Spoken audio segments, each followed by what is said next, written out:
ओम श्री गणेशाय नमः। चौथ माता की जय। प्रिय भक्तजनों, आज संकष्टी चतुर्थी के दिन सुनिए चौथ माता की कहानी। चौथ माता की कहानी सुनने से पहले जानिए चौथ माता के प्राकट्य के बारे में। चौथ माता का व्रत संतान और पति की लंबी आयु की कामना से किया जाता है। मान्यता है कि सवाई माधोपुर में चौथ माता ने यहाँ के राजा को दर्शन दिए थे। कहते हैं कि इस मंदिर की स्थापना राजा भीम सिंह ने कराई थी। लोक मान्यताएं हैं कि देवी चौथ माता ने स्वप्न में राजा भीम सिंह चौहान को दर्शन देकर यहाँ अपना मंदिर बनवाने का आदेश दिया था। राजा एक बार बरवाड़ा से संध्या के समय शिकार पर निकल रहे थे। तभी उनकी पत्नी रत्नावली ने उन्हें टोका, लेकिन भीम सिंह ने यह कहकर उनकी बात को टाल दिया कि चौहान एक बार सवार होने के बाद शिकार करके ही नीचे उतरते हैं। इस तरह अपनी रानी की बात को अनसुना करके राजा भीम सिंह अपने कुछ सैनिकों के साथ घनघोर जंगलों की तरफ चले गए। राजा रानी के मना करने के बाद भी शिकार को चले गए। शाम ढलने पर उन्होंने वहां एक हिरन देखा। सभी उस हिरन का पीछा करने लगे। थोड़ी ही देर में रात हो गई। रात होने के बावजूद भी भीम सिंह उस हिरन का पीछा करते रहे। धीरे धीरे वह हिरन भीम सिंह की नज़रों से ओझल हो गया और तब तक राजा के साथ सैनिक भी रास्ता भटक चुके थे। राजा अब सैनिकों से बिछुड़ चुका था। अकेले में राजा विचलित हो गया। अब उससे भटकते भटकते बहुत जोर से भूख और प्यास लगने लगी। प्यास के मारे उसका गला सूखने लगा। उसने इधर उधर पानी की तलाश की, लेकिन पीने को पानी नहीं मिला, जिससे वह प्यास से मूर्छित होकर जंगल में ही गिर पड़े। तब मूर्छित अवस्था में भीम सिंह को पचाला तलहटी में चौथ माता की प्रतिमा दिखने लगी। कुछ देर के बाद उन्होंने देखा कि भयंकर बारिश होने लगी और बिजली कड़कड़ाने लगी। मूर्छा टूटने पर राजा को अपने चारों तरफ पानी ही पानी नजर आया। घनघोर जंगल में कोई भी नहीं था। तभी ये चमत्कार हुआ कि वहां पर पानी आ गया। राजा ने पहले पानी पिया, फिर वहीं अंधकार भरी रात में एक दिव्य और कांतिमान बालिका पर उनकी नजर पड़ी। वह कन्या उस समय खेल रही थी। राजा ने उस कन्या को इस भीषण वन में देखा तो पूछा कि बालिके, तुम इस जंगल में अकेली क्या कर रही हो? तुम्हारे माँ बाप कहाँ पर हैं? कन्या ने तोतली वाणी में कहा, हे राजन, तुम ये बताओ कि तुम्हारी प्यास बुझी या नहीं। ऐसा कहकर वह कन्या अपने असली देवी रूप में आ गई। तब राजा उनके चरणों में गिर पड़ा और कहने लगा, हे आदिशक्ति महामाया, मुझे आपसे कुछ नहीं चाहिए। अगर आप मुझ पर प्रसन्न हैं तो हमारे प्रांत में ही हमेशा निवास करें। तब तथास्तु कहकर वह देवी अदृश्य हो गई। राजा को उनकी जगह पर वहां चौथ माता की एक प्रतिमा मिली। उसी चौथ माता की प्रतिमा को लेकर राजा बरवाड़ा की ओर लौट पड़ा। बरवाड़ा पहुंचते ही राजा ने राज्य में पूरा हाल कह सुनाया। तब पुरोहितों की सलाह पर संवत 1451 में बरवाड़ा की पहाड़ की चोटी पर माघ कृष्ण चतुर्थी को विधि विधान से उस प्रतिमा को मंदिर में स्थापित कराया गया। ऐसा कहा जाता है कि तभी से आज तक इसी दिन यहाँ चौथ माता का मेला लगता है। संकष्टी चतुर्थी हो या करवा चौथ का व्रत हो, लोग भारी संख्या में यहाँ पर मंदिर में दर्शन करने के लिए आते हैं और भक्तों को चौथ माता पर पूरा विश्वास होता है। कहा जाता है कि ये मंदिर विशेष तौर पर विवाहित जोड़ों के लिए है। सुहागिन स्त्रियां करवा चौथ के त्योहार के अवसर पर यहाँ अपने सुहाग की रक्षा के लिए प्रार्थना करती हैं। ऐसी मान्यता है कि चौथ माता देवी गौरी का ही एक रूप है और इनकी पूजा करने से अखंड सौभाग्य का वरदान तो मिलता ही है, साथ ही दाम्पत्य जीवन में भी सुख बढ़ता है और परिवार के सभी सदस्य भी सुखी और निरोगी रहते हैं। संतान की उम्र लंबी होती है और चौथ माता की कृपा से परिवार में कभी कोई विपत्ति नहीं आती। अब सुनिए चौथ माता की कथा। प्राचीन कथा के अनुसार एक बार एक सेठ सेठानी थे। उनके एक बेटा और बहू भी थे। बहू सबको भोजन कराकर फिर स्वयं भोजन करा करती। उनकी एक पड़ोसन ऐसी भी थी जो रोज बहू से पूछती कि बहू आज क्या बनाया खाया है। बहू कहती ठंडो बासी। एक दिन उसके पति ने ऐसा सुनकर विचार किया कि आज तो पकवान बनाए जाएं, फिर देखें मेरी पत्नी क्या कहती है। उसने तरह तरह के पकवान बनवाए और घर के सभी लोगों ने एक साथ बैठकर भोजन किया। आज भी पड़ोसन ने पूछा तो बहू ने वही कहा, ठंडो बासी। सेठ के लड़के ने सोचा हो ना हो कोई बात जरूर है जिस कारण मेरी पत्नी ऐसा कहती है। फिर उसने अपनी पत्नी से पूछा, तुम रोज ठंडो बासी खाया ऐसा क्यों कहती हो, जबकि हम सब ने तो एक साथ बैठकर कई तरह के पकवान खाए थे। तब उसकी पत्नी बोली, हम सब जो खा रहे हैं वह हमारे बाप दादाओं की कमाई है। जिस दिन आप कमा कर लाओगे उस दिन मैं समझूंगी कि हम ताजा भोजन कर रहे हैं। सेठ के लड़के ने इस बात पर खूब विचार किया। फिर एक दिन अपनी माँ से बोला, माँ मैं एक बड़े शहर में पैसे कमाने जा रहा हूँ। माँ बोली, बेटा हमारे पास तो इतना धन है कि खाए नहीं खाया जाएगा। माँ के मना करने पर भी बेटे ने खुद कमाने का निश्चय कर लिया और जाते समय अपनी पत्नी से बोला कि मैं जब तक कमाकर बहुत सारा धन लेकर वापस ना लौट आऊं तुम चूल्हे की आग मत बुझने देना। और फिर एक दिन चूल्हे की आग बुझ गई।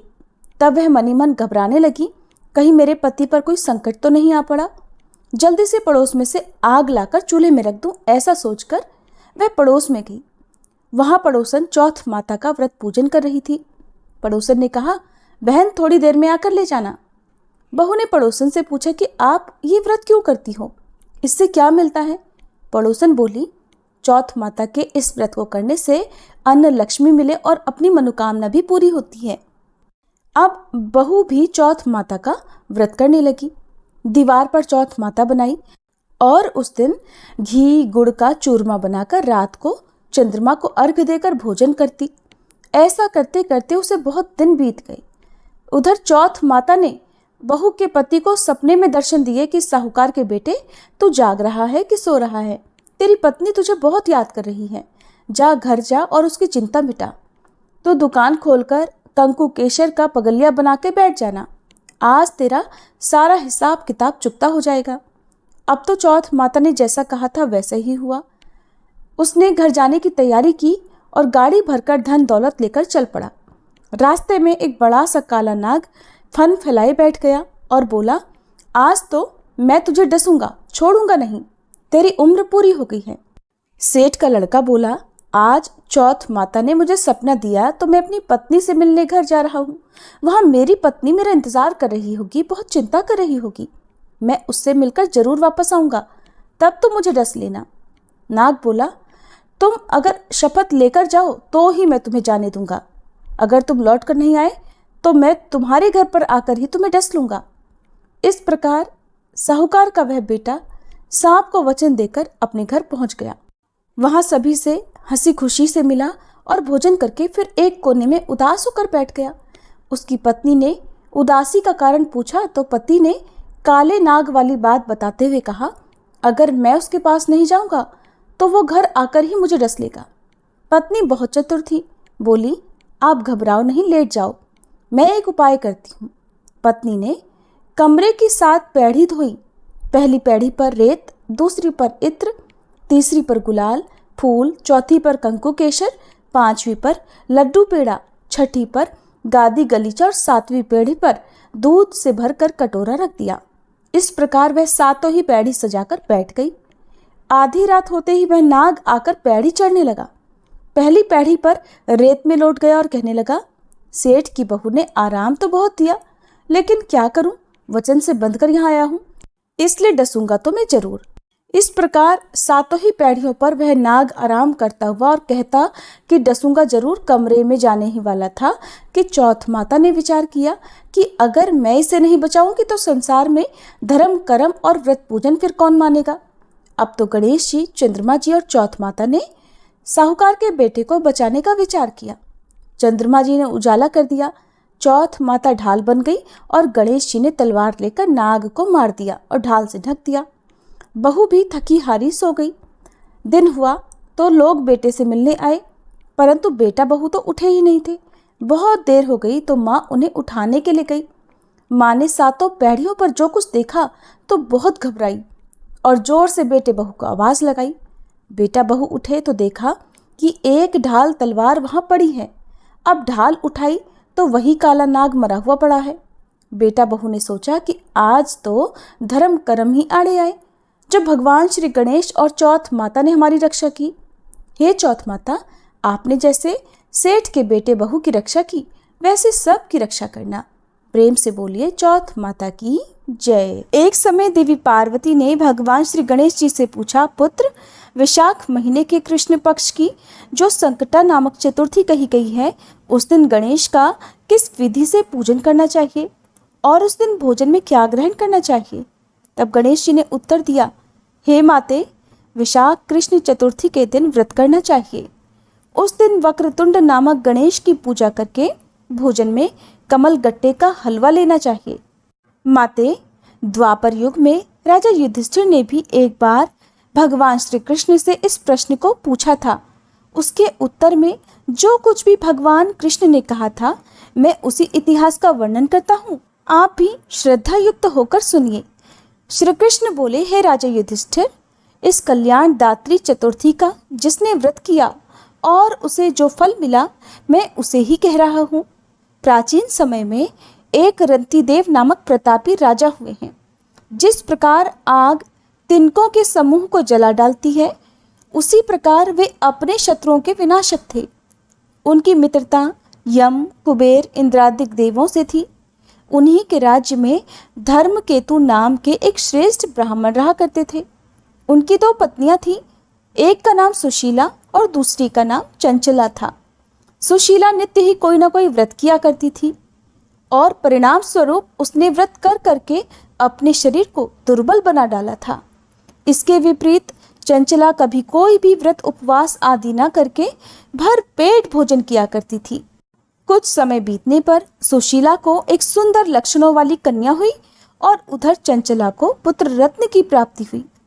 ये देखकर चंचला बार बार सुशीला को ताना देने लगी, अरे सुशीला, तूने इतना व्रत उपवास करके शरीर को जर्जर बना डाला, फिर भी तूने कमजोर सी कन्या को जन्म दिया।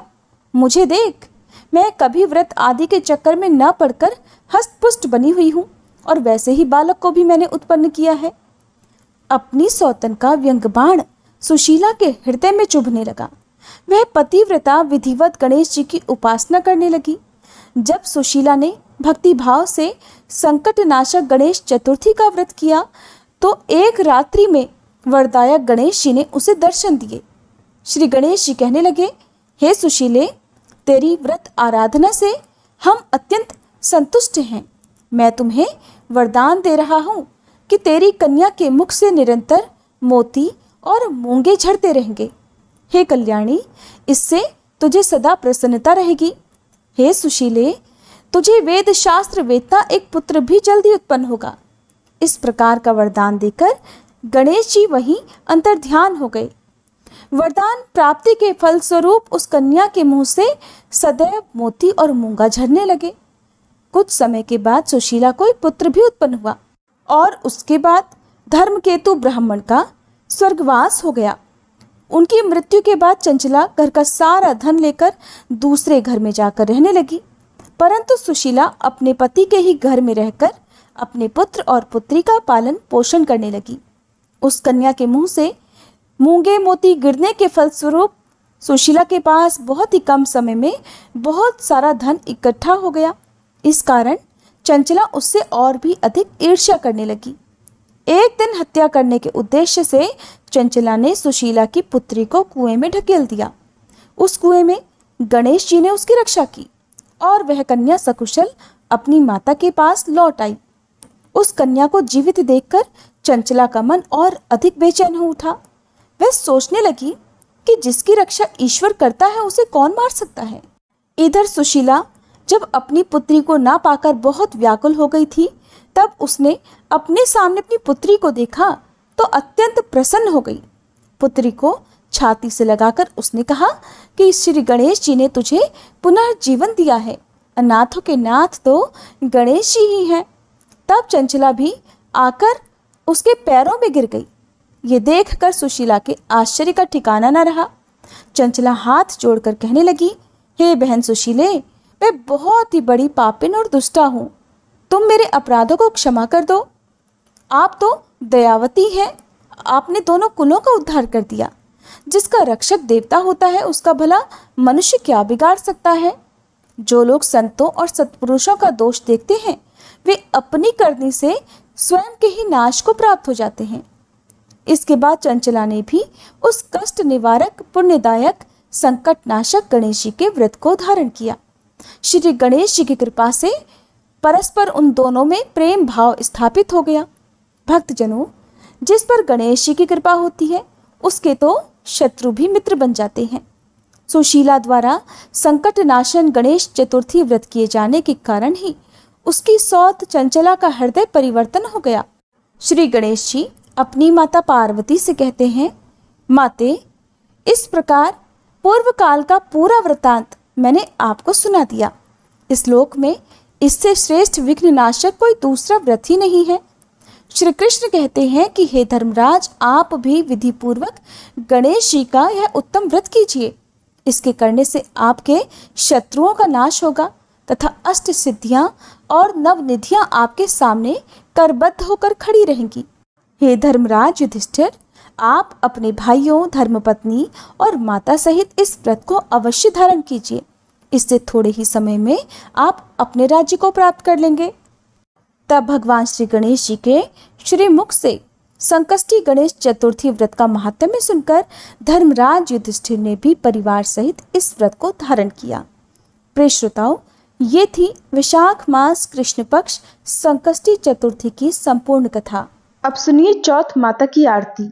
ओम जय श्री चौथ मैया, बोलो जय श्री चौथ मैया। सच्चे मन से सुमिरे, सच्चे मन से सुमिरे, सब दुख दूर भया। ओम जय श्री चौथ मैया। ऊंचे पर्वत मंदिर शोभा अति भारी, मैया शोभा अति भारी। देखत रूप मनोहर, देखत रूप मनोहर, असुरन भयकारी। ओम जय श्री चौथ मैया। महासिंगार सुहावन, ऊपर छतर फिरे, मैया ऊपर छतर फिरे।